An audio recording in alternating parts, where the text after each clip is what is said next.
Hello दोस्तों, हम फिर आ गए थे कहानी केयरिंग हस्बैंड, जिसको लिखा है श्रेया जी ने और उसका क्रेडिट भी इन्हीं को जाता है। सो दोस्तों, हमारी इस कहानी के पूरे पूरे एपिसोड नंबर आपके 51 हो चुके हैं। हम देखते हैं अगले एपिसोड में क्या होता है। शुरू करते हैं कहानी का एपिसोड नंबर 52 और देखते हैं कहानी में क्या होता है। ऐसे ही थोड़ी देर में कबीर का काम ख़त्म हो जाता और ये देख कर के कबीर के असिस्टेंट ने एक राहत की सांस ली, क्योंकि मार्क उसे अभी भी वैसे ही घूरे जा रहा था। फिर कबीर श्रेया को उठाकर डाइनिंग टेबल पर ले गया और उसे अपनी गोद में लेकर टेबल पर बैठ गया। तभी एक नौकर आया और उसने श्रेया और कबीर के लिए खाना परोसा और फिर वो वहाँ से चला गया।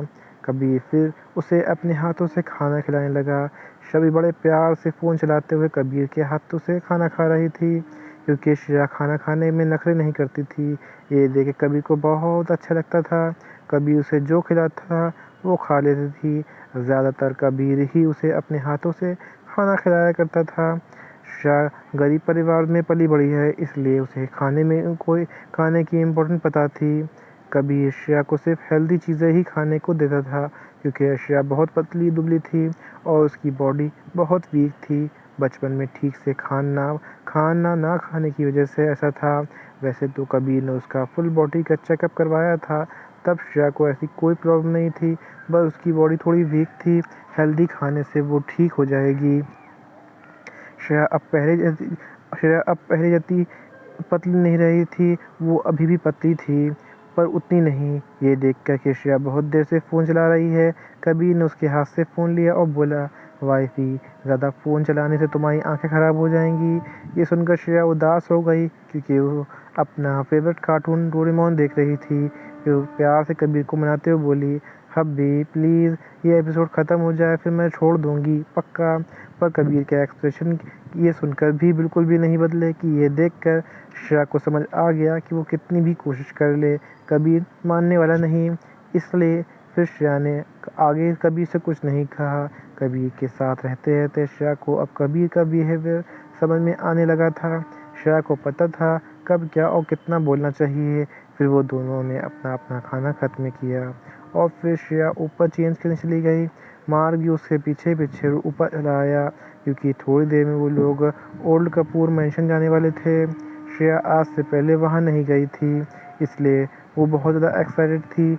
हमेशा कबीर के मॉम डैड ही उससे मिलने आया करते थे। वहीं कबीर का असिस्टेंट, जो बड़े ध्यान से सब देख रहा था, उसे पता था कि कबीर के शादी के बारे में सिर्फ और सिर्फ कबीर के मॉम डैड और उसे ही पता है। लेकिन आज नहीं तो कल कपूर फैमिली को श्रेया के बारे में पता चल लेकिन आज नहीं तो कल कपूर फैमिली को श्रेया के बारे में पता चल ही जाएगा। इसलिए वो कुछ सोचते हुए बोला, बॉस, अगर कपूर फैमिली को मैडम के बारे में पता चला तो उन्हें नुकसान पहुंचाने की कोशिश कर सकते हैं। ये सुनकर कबीर की आंखों में एकदम ठंडक हो गई और उसने घूर कर अपने असिस्टेंट को देखा। कबीर को इस तरह देखकर वो 2 कदम पीछे हो गया। कबीर का असिस्टेंट ये देखकर समझ गया था कि कबीर की लाइफ में उसकी मैडम बहुत इम्पोर्टेंट है। ये देखकर वो खुश भी था और उसे डर भी लग रहा था, क्योंकि जब से वो कबीर के साथ साथ था, उसने कबीर को सिर्फ और सिर्फ काम करते हुए ही देखा था। वो दिन रात सिर्फ काम करता रहता था, उसे किसी भी से लेना देना नहीं था। वो शायद महीनों में एक बार ही घर जाया करता था, वो भी बस अपने दादाजी से मिलने।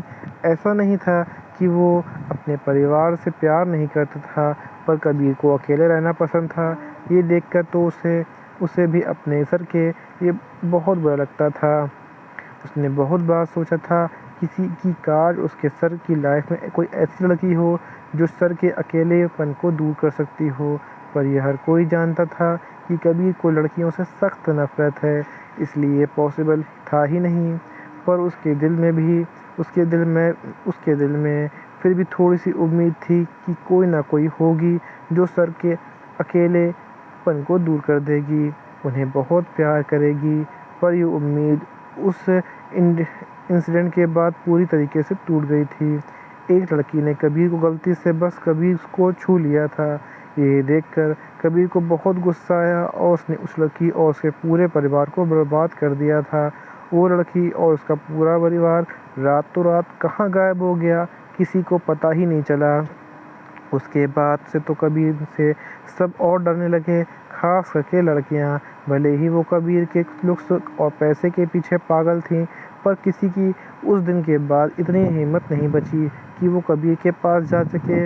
ऐसा नहीं था कि वो लोग कबीर से नहीं डरते थे, पर उस दिन के बाद से सबके मन में कबीर के लिए खौफ की जगह ले ली थी। वैसे तो कबीर के असिस्टेंट को पता था कि कबीर ने शादी अपने दादाजी की आखिरी इच्छा पूरी करने की वजह से की थी, पर जिस तरह से कबीर श्रेया को ट्रीट करता था, ये देख कोई भी बता सकता था कि कबीर श्रेया से बहुत प्यार करता था और श्रेया उसके लिए बहुत इम्पोर्टेंट है। कबीर बोला, अगर किसी ने भी श्रेया को नुकसान पहुंचाया, अगर उसके बारे में मैं सोचा भी, तो उन्हें पता चलेगा कि असली कबीर कपूर कौन है और वो क्या क्या कर सकता है। ये बोलते हुए बहुत भयानक लग रहा था। उसके आसपास के ऐसे भयानक और निकल रहा था। अभी तक किसी को पता नहीं था कि कबीर कपूर कितना पावरफुल है।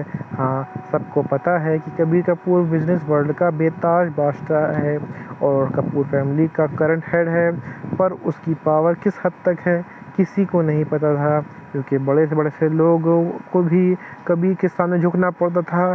सब ने एक बार सुना था कि कबीर के पास खुद की एक सेना है, पर यह बात बस एक अफवाह थी, किसी को भी सच नहीं पता था। पर कबीर का असिस्टेंट जानता था कि कबीर कितना पावरफुल और भयानक है। वो बस एक ही प्रार्थना कर सकता था कि कोई भी उसकी मैडम को चोट ना पहुंचाए, वरना उन्हें कबीर के भयानक रूप से सामना करना होगा, जो किसी के लिए भी अच्छा नहीं होगा। ये सोचते वो डर के मारे कांपने लगा।